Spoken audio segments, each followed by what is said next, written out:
centaines, les manifestants marchent vers les grands magasins.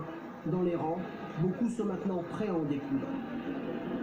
Les premières manifestations ont été très calmes et jusqu'à week-end dernier où il y a eu beaucoup de dégradation et de violence, il n'y a que là où le gouvernement a réagi. Avec tout ce qu'ils trouvent, ils montent des barricades de fortune.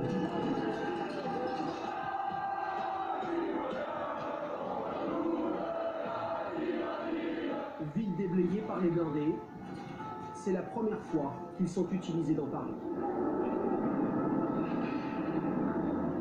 Comme la semaine dernière, ils s'en prennent aux voitures. Les plus expérimentés allument des incendies. Les pompiers aussi ont changé de tactique. Ils font équipe avec les CRS. Il faut intervenir au plus vite pour ne pas que les flammes se propagent à d'autres véhicules ou des bâtiments. L'alarme stridente que l'on entend vient de leur casque. Elle indique que l'air est toxique. Des pompiers mieux protégés et donc moins exposés.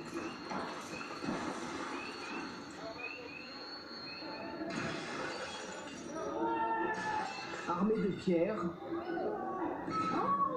certains pillent méthodiquement les commerces qu'ils croisent.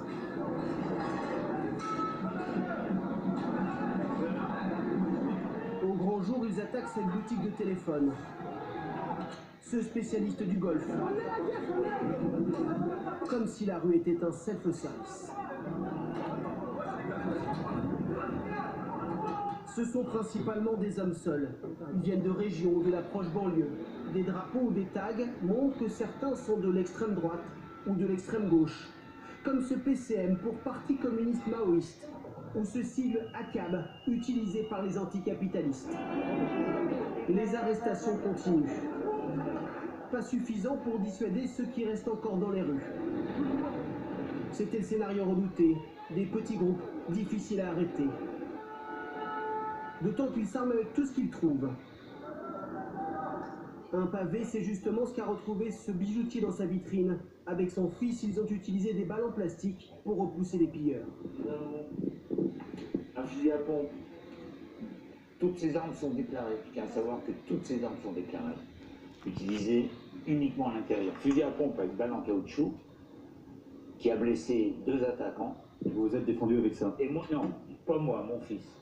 Et ensuite, moi j'ai utilisé le flashball où j'ai également touché un agresseur à la main. Place de la République, les rares gilets jaunes portés ne sont plus qu'un prétexte. Un camouflage qui ne trompe personne. Ils parviennent à entrer dans ce magasin de sport. Mais à la sortie, la police est déjà là. Ceux pris en flagrant délit risquent jusqu'à 5 ans de prison.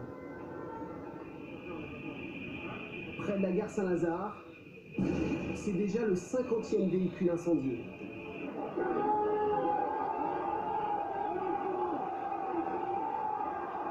À 20h, il reste encore quelques dizaines de manifestants dans le centre de Paris.